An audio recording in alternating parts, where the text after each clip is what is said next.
हमारे साथी कलाकार को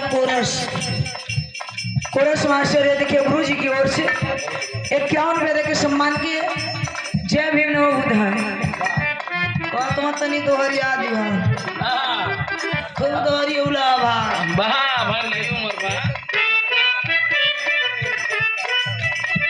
तो तुम मुड़वे बिगाड़ देला मर्दे।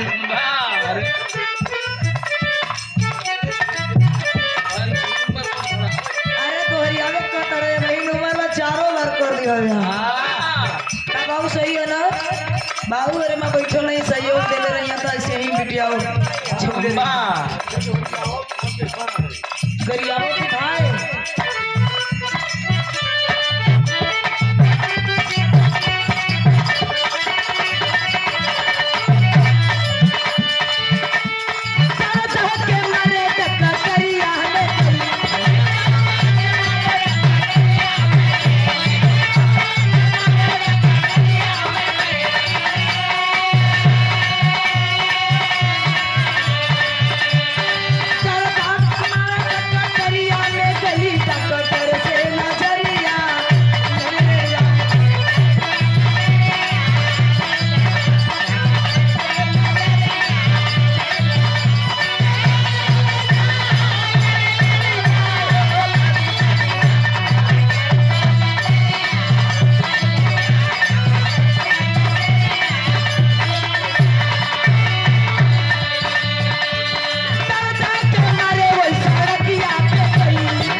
जब नींद लगे तबे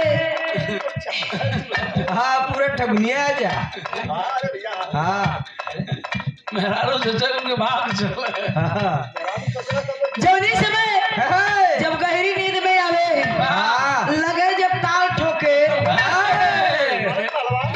और जब ताल ठोके लगे शरीर भाजे मेरा रो उतर के लम्मा हाई तो दलन में दिख किनार मेरा रुआ सुती रहे सुती बड़ी विपद बा आई बाप रे बाप जब मन बीमारी धरेला 2-4-6 महीना से का बताए जब जब आवेला बाप तबे खड़ी पापड़ हाँ देखो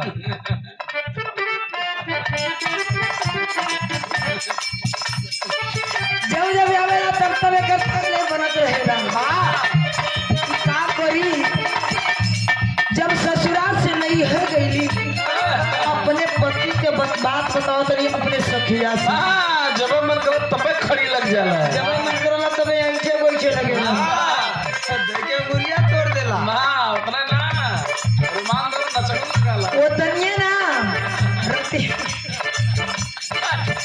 रतिया में पलंगिया पर से उठ के लगला नाचे हम तो रात भर सुत ना पहले बड़ी विपत करेला मां बारक मिल गई है रहल कहां कहे का कहे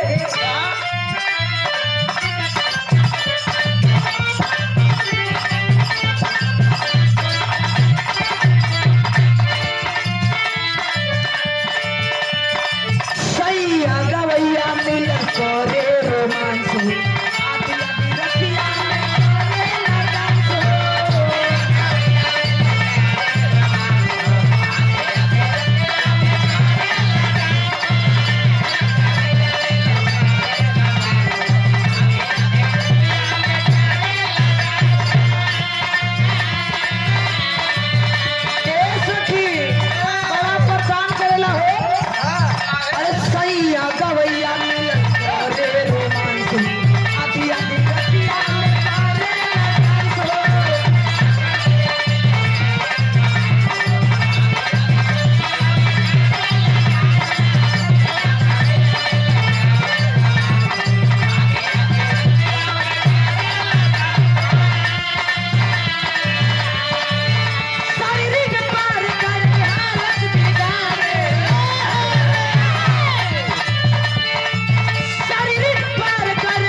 सुना दही तू तो कुल गा के झाड़ी ले लो बा जो बच्चा खोजब तो अब जवन बच्चा खोजा बिरहा ना गई हे भैया बाबू लोग जन बैठल बड़ा लोग बा कहीं आई लल तो बस नाच गा के चल गई बा ओकरे बिरहा गावे अइबे ना करेला अच्छा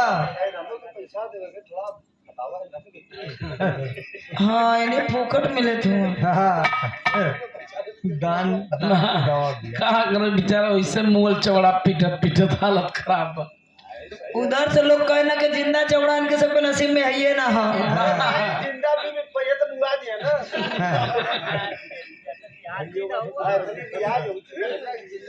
लेकिन यो बता देता नहीं कि ऐसा मुआ चमड़ा पीटत हुआ तिनकर सबको जौन जिंदा चमड़ा बा इतनी खूबसूरत बा बड़ी कर रहा आवाज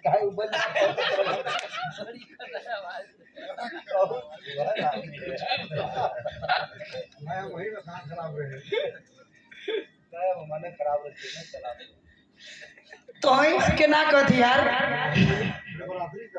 सार्वजनिक बात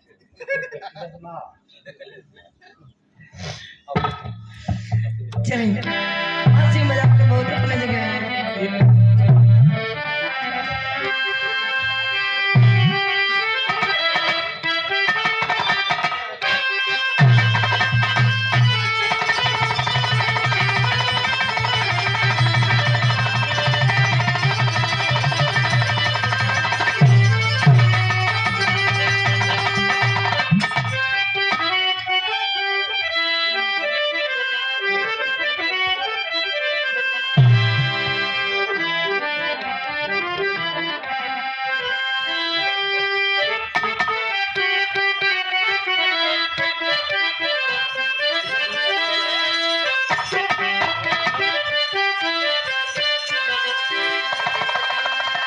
उधर से बहुत बढ़िया बिरहा सुने के मिलल हो और हम भी एक के बिरहा सुनावे चलत ने जो कि अपने देश के आजाद करावे बदे डॉक्टर भीमराव अंबेडकर जी ने अपने परिवार के ना देखते हुए समाज के जगाने का काम किए। कैसे मास्टर 4 लाइन भूमिका से भाव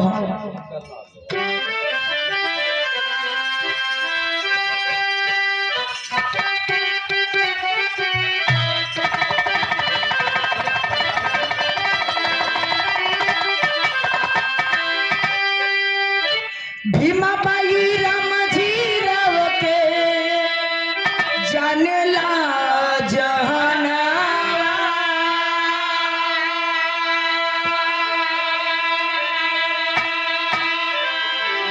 जेकर बाटे कीर्ति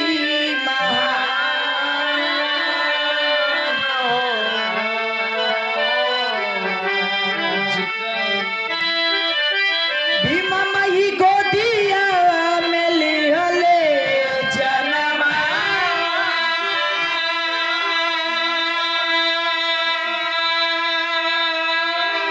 जेके जाने सगरी जहां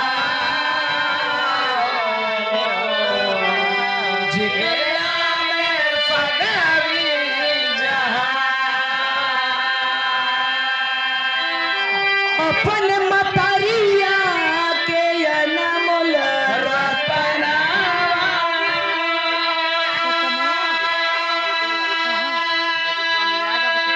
अछूतन के बने भगवान अछूतन के बने भगवान एमपी महू छानी में जे करीबा मकाना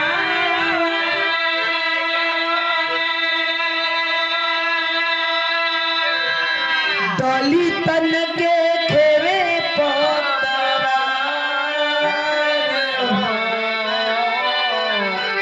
दलितन के खेवे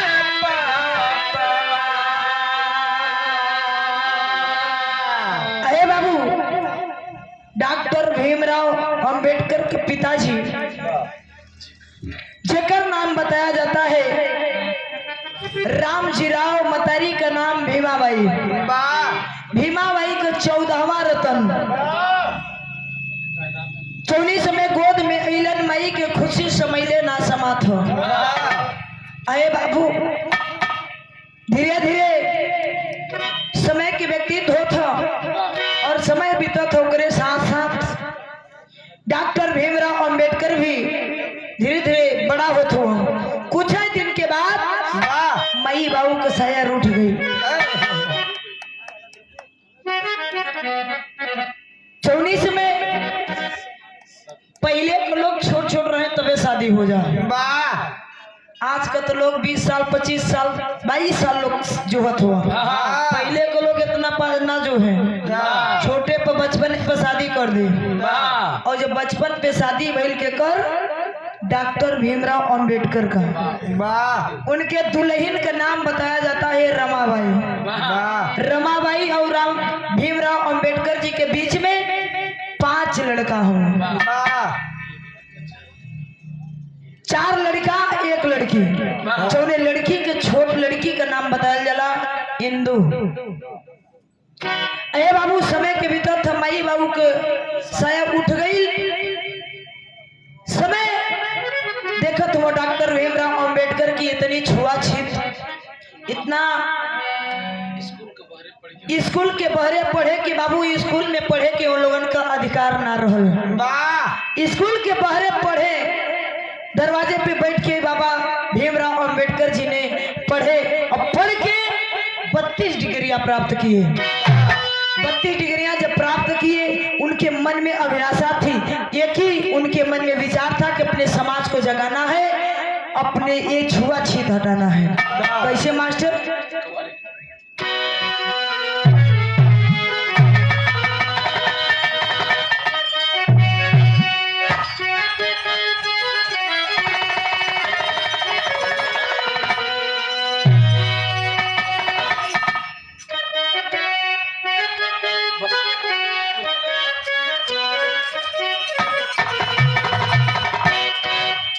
बस ही एक और दुनिया है, बस ही एक और दुनिया है इसी संसार के नीचे।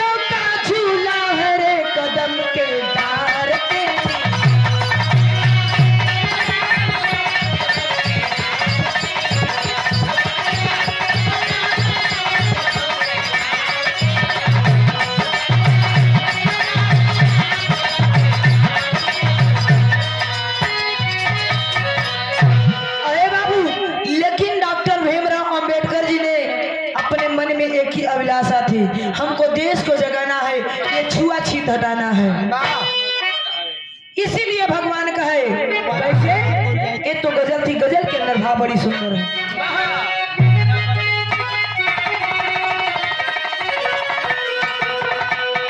मसीहा बन गरीबों के, मसीहा बन गरीबों के लिए भगवान आए।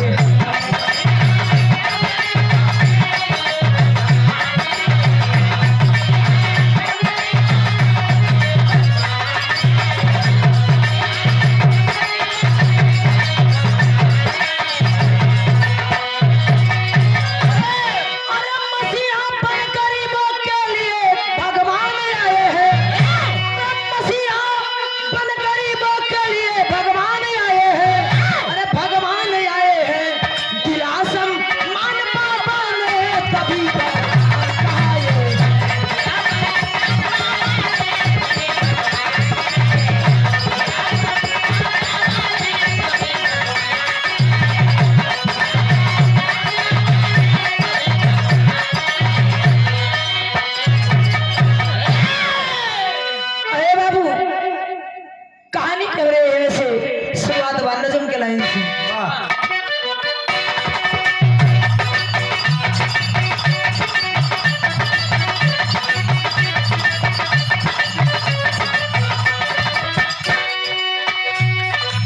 डॉक्टर भीमराव की दुख भरी कहानी है। डॉक्टर भीमराव की, आप लोग ध्यान देना एक एक शब्द पे। डॉक्टर भीमराव की दुख भरी कहानी है। 5 बच्चे रमाबाई उनकी रानी है।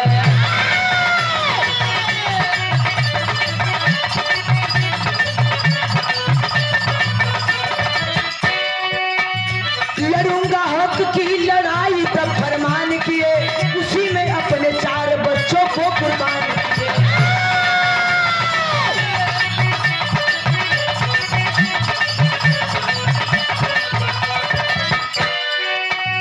पढ़ूंगा मैं पढ़ाई लंदन को तैयार हुए, दुल्हन रमाबाई को घर का पूरा भार दिए।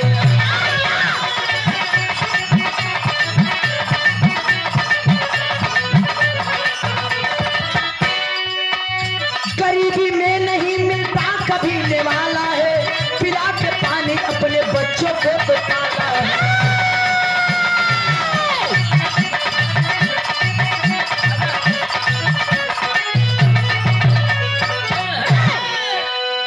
ए बाबू बात के समझ नहीं, वाह कहानी तो बड़ी लंबी है। कोई कहाँ से गावेला, कोई कहाँ से गावेला, सबकी कहानी अलग अलग है। हम कुछ गाएंगे, आप कुछ गाएंगे, आप लोग कुछ भी सुनेंगे। भाई हर कलाकार अलग अलग अंदाज में गावेलो। वाह अनंत है। हाँ कहानी अनंत है, इनकी महिमा अपार है, जितना भी कहूँ उतना कम है। हाँ अरे बाबू अपने देश के जगाने का काम किए। डॉक्टर भीमराव अंबेडकर जी ने पढ़ाई करने कहाँ गए? जब मई बाप का साया रूठ गई, ऊपर से साया जब उठल है, ये बाबू अपन दुल्हन लेके मुंबई में पहुंचल हुआ। वाह मुंबई में पहुंचल हुआ, 5 बच्चा लेके धीरे धीरे दिन के गुजारा करत हुआ। उनके मन में अभिलाषा है, हमको देश को जगाना है, ये छुआछूत हटाना है। कुछ शिक्षा प्राप्त करने के लिए उनको लंदन जाना पड़ा।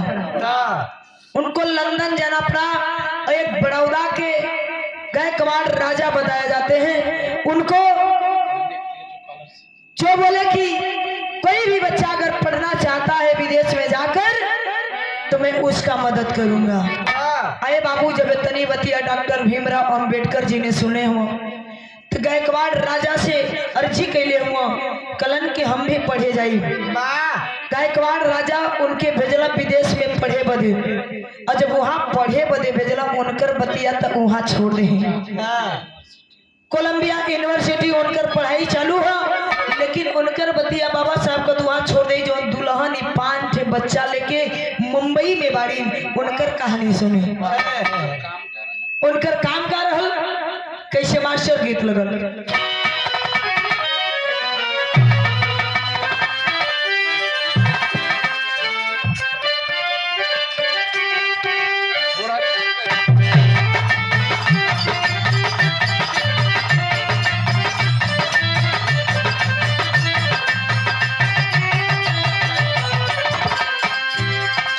देखा ये भोरहरी का गीत हो। नवरात्र महीना में कोनो भक्त कले हो नेबिया के डलिया मैया मरिया रेली जलुआरा हो के झूली रे झूली।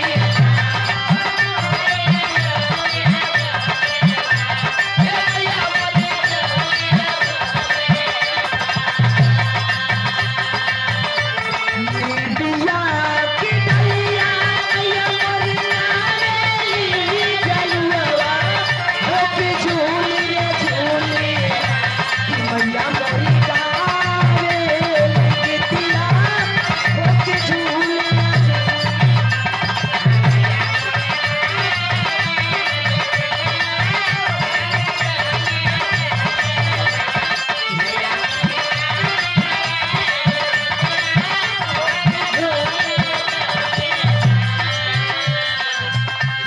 अरे बाबू ये तो गीत हो, लेकिन मदारी का काम कि हो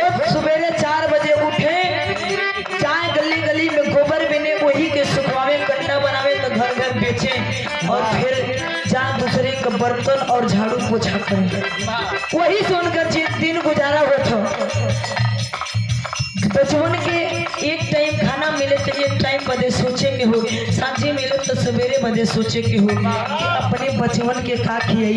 अगर सवेरे मिले तो सांझे बदे सोचे के हो बचपन के पानी पिला के ठोक के सुता दे।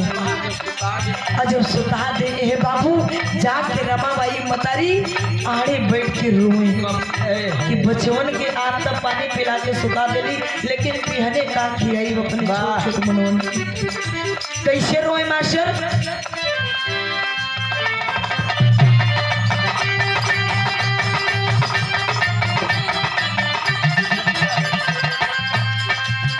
भूखिया से तड़पत बाटे बाटे मोरा सुगनवा हो नयनवा बरसे।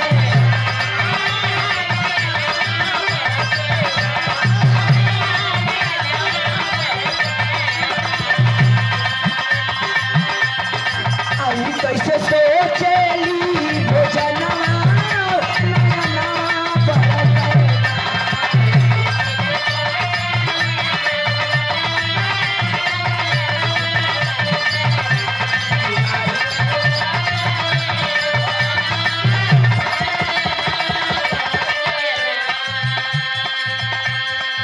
अरे बाबू मतारी रोवतड़ी माई गोदिया में मुना के लेके अपने बचवन के जियावे खियावे बदे बड़ा परिश्रम करतड़ी। ये बाबू तबो एक के टाइम का भोजन मिलत था, कबो उहे न मिले।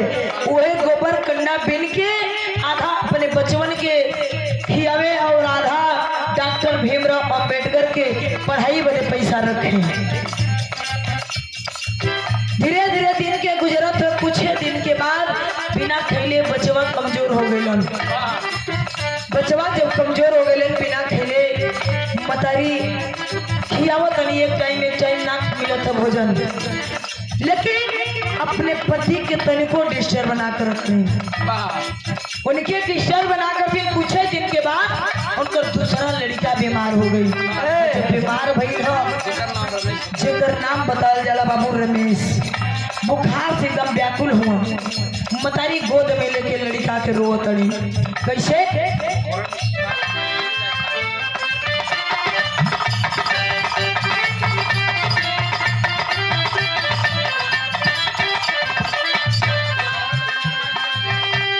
माई बचपन के छोड़ के चल जाए कामे पे, लेकिन लड़की हर बुखार से एकदम व्याकुल हो।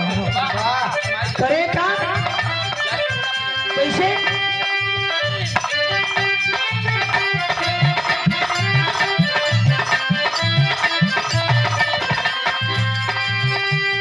बीनी बीनी गोबर कंडा बेचे ली सहारी।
ये दिन गुजारा करो तड़ी अपन जिंदगी के परवरिश अपने बच्चन के देखत तड़ी, तब तक ये बाबू दूसरा नंबर बेटवा ये दुनिया के छोड़ के चल गए, जेकर नाम बतावल जाला रमेश।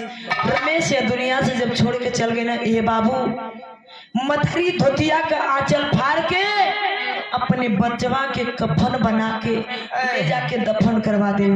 ऐसे ही पहला नंबर बेटवा के भी ऐसे ही कैली, दूसरा नंबर बेटवा के कफन साड़ी के कफन बना के दफन करवा देली।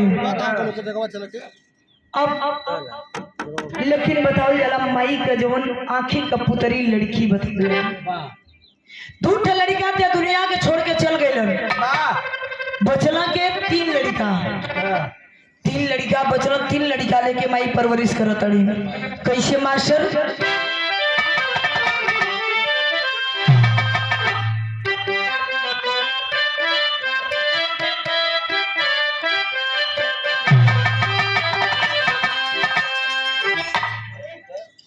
ये बड़ी मिजाजी गीत है कि गजब भर कहीं गुजारिया गजब कर।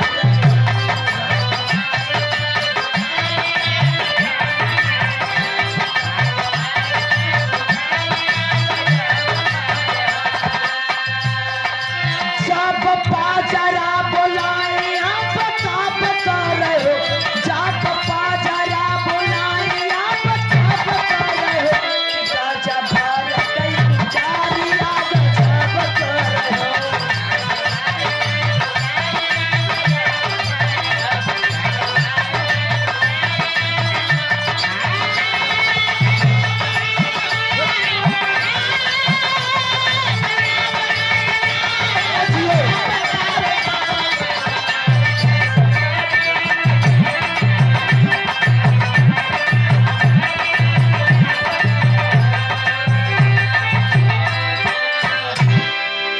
अरे बाबू ये तो गीत रहल, लेकिन गीत से बढ़िया भाव हो।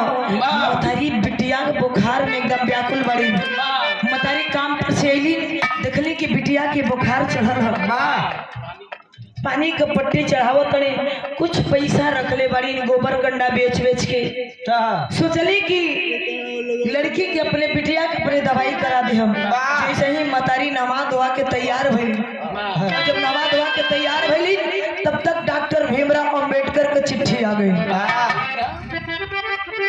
चिट्ठी आई ना, वो चिट्ठी में लिखले हमारे डॉक्टर भीमराव अंबेडकर की जानता हूँ मैं रमाबाई कि तुम्हारे पास पैसा नहीं होगा, लेकिन अगर कुछ पैसा होगा तो हमको भेज दीजिए, कुछ बुक का जरूरत है, कुछ किताब की जरूरत है। रमाबाई अपने पति के ना डिस्टर्ब करके अपने बचवन के साथ में डाल के अपने पति के पैसा भेज देनी। और यह बिटिया बुखार से एकदम व्याकुल है, गोद में लेके रोवतड़ी, पानी के पट्टी रखत है। कैसे मास्टर?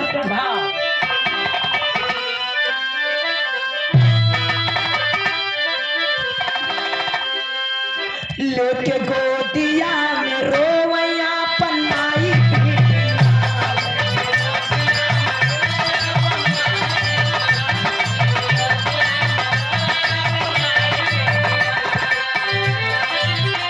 कैसे कारी हम दवाई नहीं बाटे रुपया, कैसे कारी हम दवाई नहीं बाटे रुपया, लेके गोदिया में रोवैया पन्नाई पिटिया।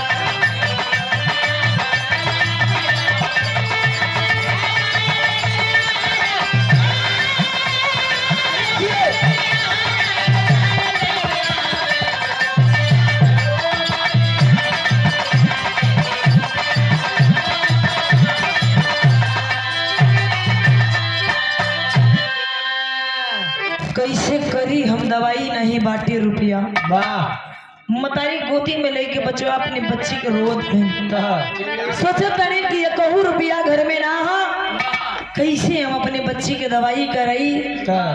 पानी के पट्टी धर तड़ी। ए बाबू दूठे बचवन के तो पहले ही खो देली, लेकिन तब तक भइल का? कैसे मास्टर? अंतराष्ट्रीय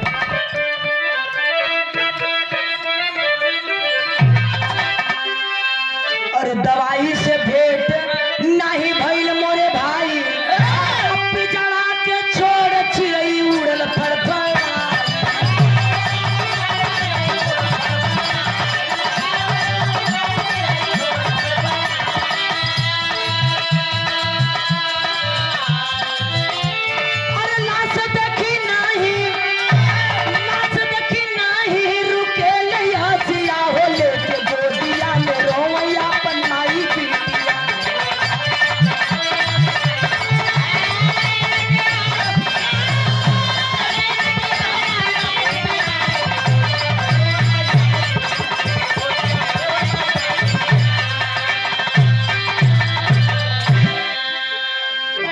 बाबू बाहर मतारी माइक करे जाओ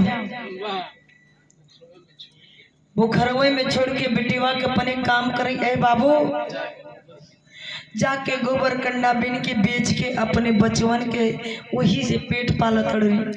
और जब पेट पालत रही ए बाबू जब बिटियवा बीमार भइली ये दुनिया के छोड़ के चल गई। ए बाबू माई के दम टूटे लगल कि आज हमार दू लड़का तो मर गए फेंक दिली लेकिन आज ही बिटिया के अपनी आँख का पुतरी बनौले रही। अरे बाबू 4 लड़का घर में पैदा होले माई के कम टेंशन रहेला। अगर एक बिटिया घर में रहेले तो माई के बड़ी टेंशन रहेला। मतारी सोचेले कि हमार बिटिया बेटवा हुआ तो बड़ा हो जाए कमैया तो मैया अपने सारे हो जाए लेकिन बिटिया जब तक माई जीवन तब तक माई और बिटिया का रिश्ता रहेगा। मतारी लेके लाश गोदी में रोवत तड़ी जैसे 2 बचवन का सड़िया का कफन बनोनी ऐसे बिटियों का कफन बना के दफन करवा दे। लेकिन पति के डिस्टर्ब धीरे धीरे 9 साल बीत गई। डॉक्टर भीमराव अंबेडकर जी ने वापस पढ़ाई करके आ गए अपने घर पे। और जब घर पे आए दुल्हन देखली चेहरे पर मुस्कान मन में तो तकलीफ है लेकिन अपने पति के देख के कितनों से अगर पति कौनो कितनों टेंशन में आई अगर दुल्ही या घर का परिवार अगर हंस के एक लोटा पानी दे दिया तो जान ले आदमी के पूरा दुख खत्म। डॉक्टर भीमराव अंबेडकर जी ने ध्यान ना देत हुआ तब से कुछ ही क्षण में कुछ लोग जुटला अगल बगल के खलन के तुहार 3 लड़का खत्म हो गया। तो है पढ़ाई के चक्कर में ये देश बदे इतना जान देत हुआ तुहार 3 लड़का ये दुनिया के छोड़ के चल गई जोने में के 2 बेटवा 1 बिटिया। अरे बाबू जब इतनी बतिया के डॉक्टर भीमराव सुनल न हो मन में तकलीफ हो लेकिन वही रुतबा है वही जज्बा है हमको देश को जगाना है अपने दलितों को बचाना है छुआछूत हटाना है। कैसे मास्टर टेरी सिंह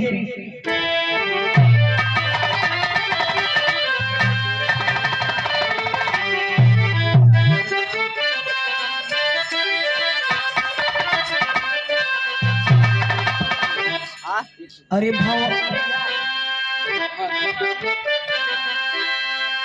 कहानिया सुन बदनिया जल रही कहानिया सुन बदनिया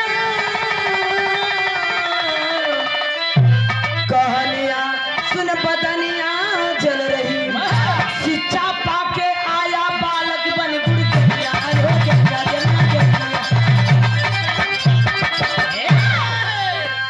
कहानियां सुन बदनिया जल रही शिक्षा पाके आया बालक बन गुड़गनिया कहानियां सुन आए बाबू डॉक्टर भीमराव सुनलन उनके बदन में तो बाबू दर्द पीड़ा उठल लेकिन वही रुतबा है हमको देश को बचाना है। आज हमारे 3 बच्चे गए हैं वहां सैकड़ों बच्चे जाएंगे। आए बाबू डॉक्टर भीमराव अंबेडकर जी ने वही अपने काम पे ध्यान दिए हैं अपने पति के समझाते हुए अपने काम पे ध्यान दिलन लेकिन तब तक समय धीरे धीरे बीतत था। एक मैसेज आया लंदन से ब्रिटिश गवर्नमेंट से मैसेज आया जो विद्यमान है अपना अपना अपने अपने देश का परेशानी यहाँ आके पेश कर सकते हैं। गोल मेज मीटिंग रखल गई विदेश में। आए बाबू डॉक्टर भीमराव अंबेडकर जी ने कि कभी अधिकार नहीं मिला था बोलने का लेकिन उस दिन जब ये बतिया के सुनो तो उनके मन में अपार खुशी हो गई। परिवार को छोड़ दिलन अपने वो कामयाबी पे ध्यान देवे लगलन। तब तक ये बाबू ये चले के तैयार हुआ तब तक जौन छोट बेटवा उनकर बतावल जलन जेके बड़ा प्यार से माने कहे कि हम इनके राजा बनाई राज रतन नाम रख ले रनम। आए बाबू तैयारी और बनाओ तो लड़का के बुखार चढ़ल बुखार से एकदम लड़का तड़फड़ात हो, राज रतन तड़फड़ात हुआ बुखार से। मतारी रोवत नहीं और रो के बात करे का करें मास्टर गीत बजा।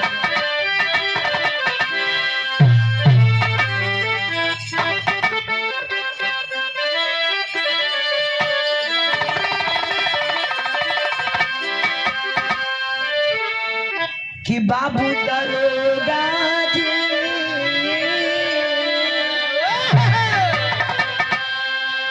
कि बाबू दरोगा जी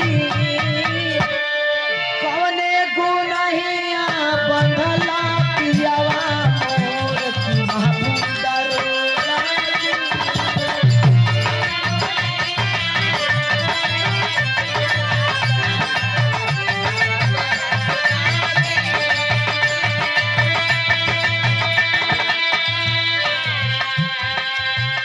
लेकिन किससे बढ़िया भाव रमाबाई रोवतड़ी डॉक्टर भीमराव अंबेडकर का पैर पकड़ के कबो नाम ना ले तड़ी ए बाबू आज के औरत है तो कहिया कोनो काम आई तोरे आदमी का नाम मत कहिया अरे फलानवा का नाम हो घर में शुद्ध नाम ना ले तड़ी। अरे बाबू अपने पति से रोवत अड़ी कि इतना दिन भइले तो के गइल भइले हम तो बहुत रास्ता ना रोकली लेकिन आप तो से हाथ जोड़ के कहतनी बेटवा के तोरे बुखार चढ़ल हो कुछ रुपया हो तो हमके दे दे।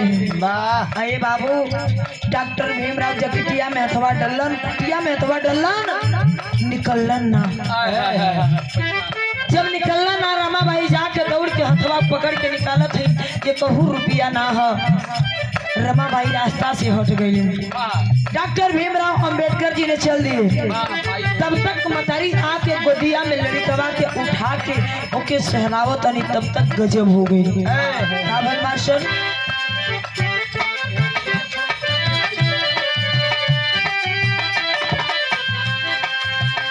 जौन राज रतन रहलन ये दुनिया से छोड़ के चल देलन मतारी गोदी में लेके रोतनी। साहब कुछ दूर में गल ना लोगन से कलन की सुना हम हाथ जोड़ के बाबू भैया आप लोगन से अकेला के हमारे साहब कुछ दूर गल हो तनी उनकरा के बुला देता दवाई बदे पैसा ना दिला तो कम से कम लड़का के अपने कफन तो उड़ा दे। बड़ा मौके से आई हो डॉक्टर भीमराव जो पता पहले कि हमार राज रतन मर गई वापस लौट के अलन बेटवा का मौत हो तो जब देखे अलन मतारी रोवत रोवत कैसे बड़ी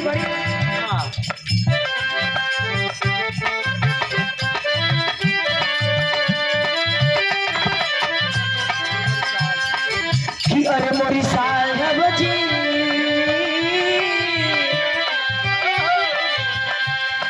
कि अरे मोरी साहब जी कहिला तो हसे दूनो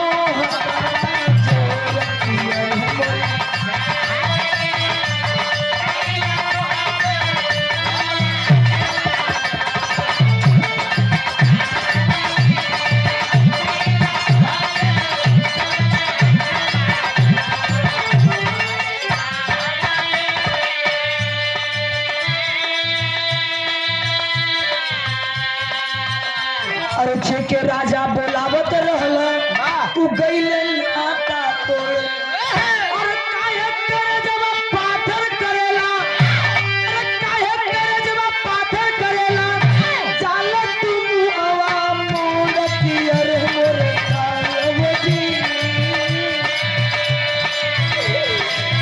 अरे मोरे साहब जी ना टाइम पर रुपया दे के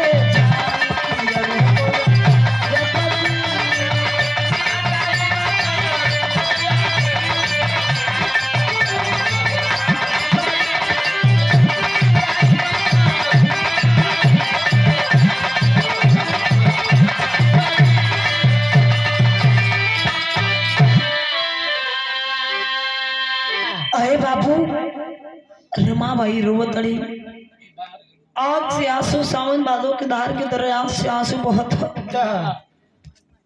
मतारी कलील की तोरे पास टाइम ना जगे राजा बोलावत रहला गईले नाता तोड़ काय करे जवाब पाथर करेला जाला तुम हुआ मोड़। वाह डीजे थोड़ा गाड़ी आगे बढ़ाइए अपना।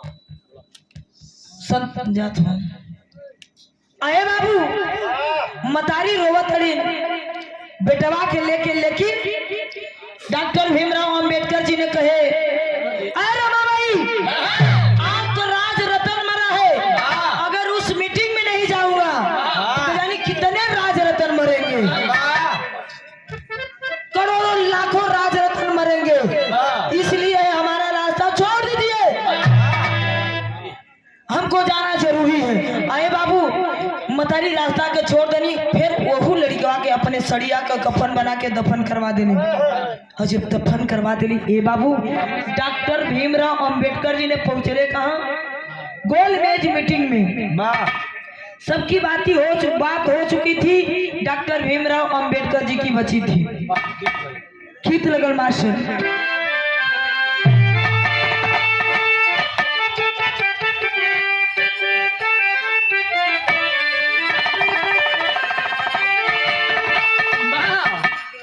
बड़ी मिजाजी गीत हो। अरे झूलनिया के गुजवा, झूलनिया के गुजवा टूटल राजा, झूलनिया के गुजवा टूटल ये राजा, जमनिया से गरिया छूटल ये राजा।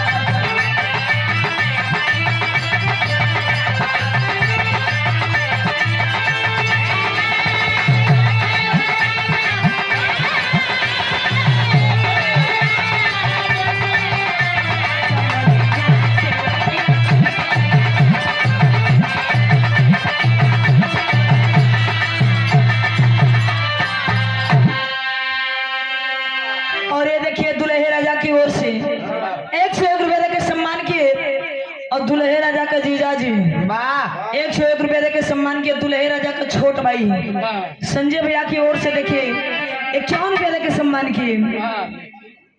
आए बाबू मतारी के तो वहाँ रोल गाल रहा, लेकिन यहाँ डॉक्टर भीमराव अंबेडकर जी ने कहत हुआ वहाँ गोल मेज मीटिंग में। अरे सुतला उठता उठाओ उनकी। अरे उठाए जल्दी उठता। आए बाबू वहाँ मीटिंग में नेहरू चाचा और गांधी जी रलन, वहाँ वो लोग कहते थे कि हमारे भारत में कोई चीज की कमी नहीं है, हमारी भारत तो सोने की चिड़िया है, कोई गरीब ही नहीं है, सब अमीर हुआ। आए बाबू जब डॉक्टर भीमराव अंबेडकर जी ने कहत हुआ, का कहत हुआ कैसे,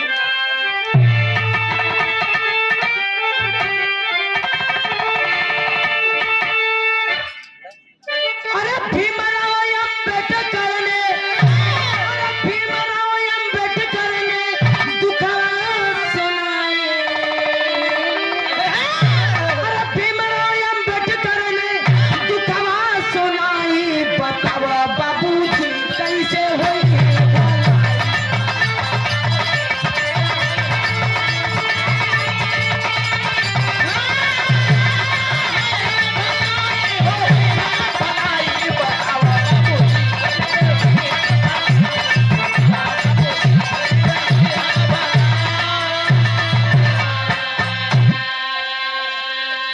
जानवर से बेहतर अपने दुखवा सुनाए, अब ब्रिटिश गवर्नमेंट से या रजिया लगाए।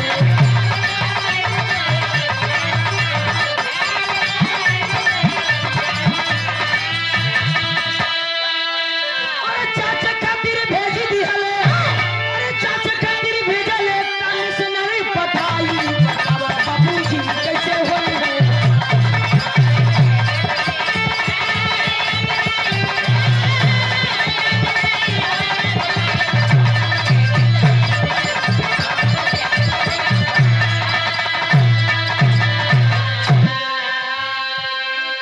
अरे बाबू ये देखिए दुल्हे राजा के भांजी, तो तू तो जीजा न बड़ा हो, तो दुल्हे राजा का क्या हुई है, बहने हुई है ना, करना भाई ने हमारे लहर राजा का बहन कहली है कि दुल्हे राजा का भांजी। ये डायरेक्ट मार दे रहता था। अच्छा अच्छा, जीजा जी के बिटिया हैं। भाई का अब दुल्हा के बहन का लड़की हाँ वहू में दिक्कत है, उनके बहन के काय कब उनके जीजा कहा, दुल्हे राजा के जीजा के बिटिया देखो। वाह छोट मुन्नी की ओर से 101 रुपए के सम्मान के लिए मुन्नी के आशीर्वाद है और जीजा के पैर की प्रणाम है। जय भीम नमो बुद्धाय। अब सुबह टाइम पर जो अरे बाबू 24 में डॉक्टर भीमराव अंबेडकर जी ने करने की साहब हमारे देश में हमारे देश में छुआछूत इतनी करीब आ गई है, इतना सीमा चरण पे आ गई है कि किसी को कोई पानी नहीं पीने दे रहा है, चलने नहीं दे रहा है, बढ़िया कपड़ा नहीं पहनने दे रहा है, कोई नौकरी चाकरी नहीं मिल रही है। अरे बाबू ब्रिटिश गवर्नमेंट ने डांट दिए। हाँ भीम, ये तुम क्या बोल रहे हो? गांधी जी ने कहे कि हमारे सोने की चिड़िया, भारत हमारे सोने की चिड़िया है, वहाँ कोई गरीब ही नहीं है। कहे ठीक है, आप कोई किसी के अपना सैनिक भेज दीजिए, वहां जांच के लिए देख लेंगे, खुद ही पता चल जाएगा। यहाँ गांधी जी गांधी जी और नेहरू जी 2-4-10 गांव साफ करवा देलन, एक बराबर करवा देलन कि पता ना चले। जो कमिश्नर आया था जांच करने के लिए, धीरे धीरे ये बाबू जब देखल तो पूरा साफ सफाई डॉक्टर भीमराव अंबेडकर जी ने के डांट दिया। तुम झूठ बोलते हो, यहाँ तो तुम्हारे यहाँ कोई दिक्कत नहीं है, किसी को पता नहीं चल रहा है। कैसे? भैया हाँ। सीटी देता हेलो, सही है तू बाबा। अरे बाबू कलर की यहाँ कोई कमी नहीं है, तब तक कुछ 2-4-10 गांव आगे ले गए, जब देखलन कि बाप रे सच्चाई है कि छुआछूत का बहुत ज्यादा सिलसिला हो, ले गए लंदन में पेश करना कि नहीं सच्चाई है। गांधी और नेहरू के ब्रिटिश गवर्नमेंट ने डांट दिया, तुम लोग अपने देश के साथ गद्दारी किए, तुम लोग से अच्छा तो डॉक्टर भीमराव अंबेडकर जी ने है। आज से इसीलिए उनका नाम रखा गया था भारत रत्न डॉक्टर भीमराव अंबेडकर जी। पापड़ से कैसे मास्टर?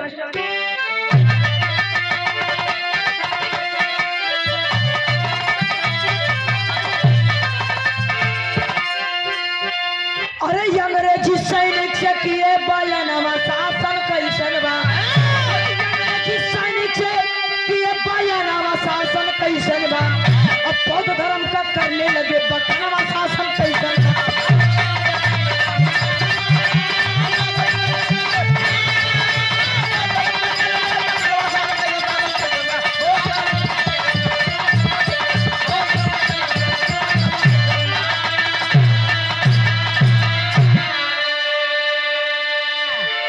की है पूरी व्यवस्था, अछूत कहाँ पे रही है हो, कैसी व्यवस्था देश के हमारे, कब तक जुर्म के सही है हो।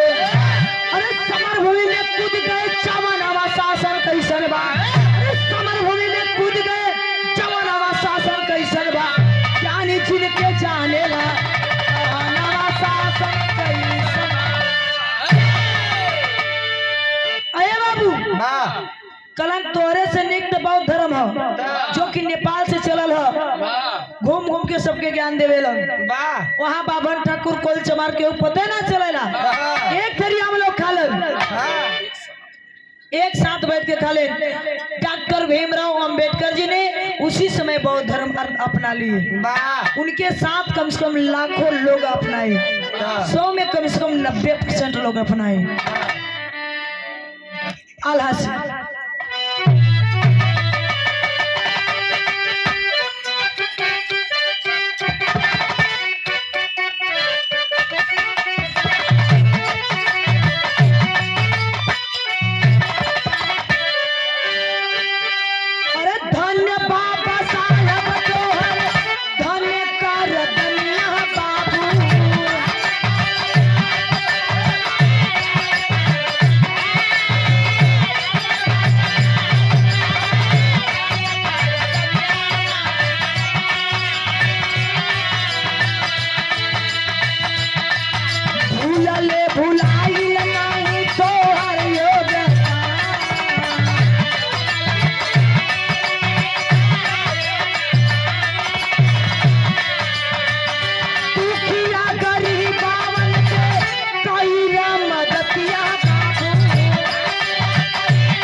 नेहरू से कलन की सुनिए, हमारे आज मन की मुराद, मन के सपना पूरा हो गई। भले अपन 4 ठे बचवा के कुर्बान कैली, लेकिन आज हमार कामयाबी हासिल हो गई।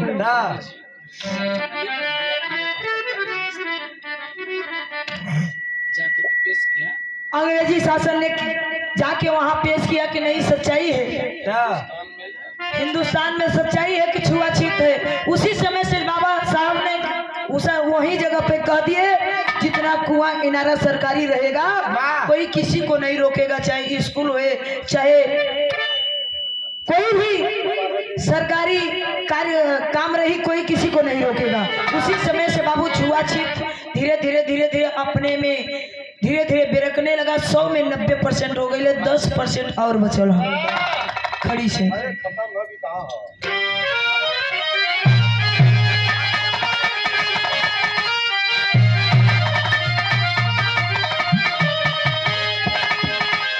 अरे लेके डिग्री बाबा साहेब, अरे लेके डिग्री बाबा साहेब सोचेला बीरवा, अरे लेके डिग्री बाबा साहेब सोचेला बीरवा, कैसे काटी दुश्मनवा दल करके सिरा।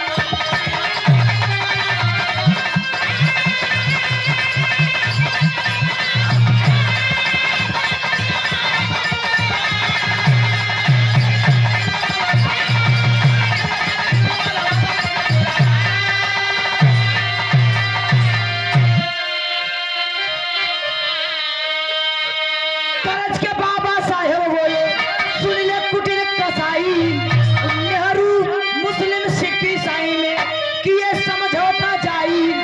अरे 2.5 साल तक आंदोलन चलाया ही रवा, 2.5 साल तक ये आंदोलन चलाया ही रवा, कैसे काटी दुश्मनवा दल करके सिरा।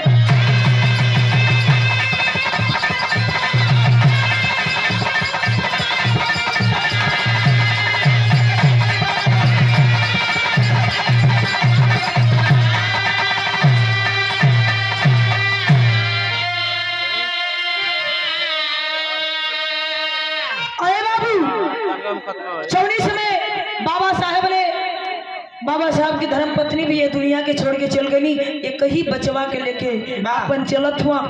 सोचो तुम कि इतना डिग्री पौले बनी कौने काम के, लेकिन गरज के बाबा साहेब बोले, सुन ले कुटिल कसाई, नेहरू मुस्लिम सिख ईसाई में किए समझौता जाई।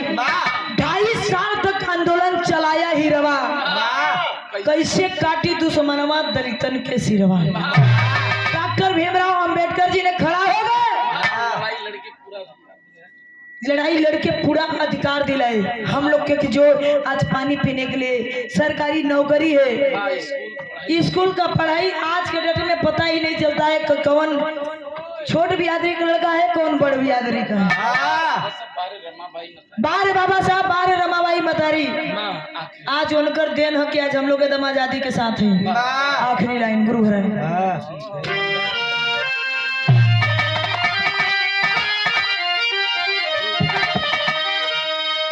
गुरु बिहारी गुरु गणेश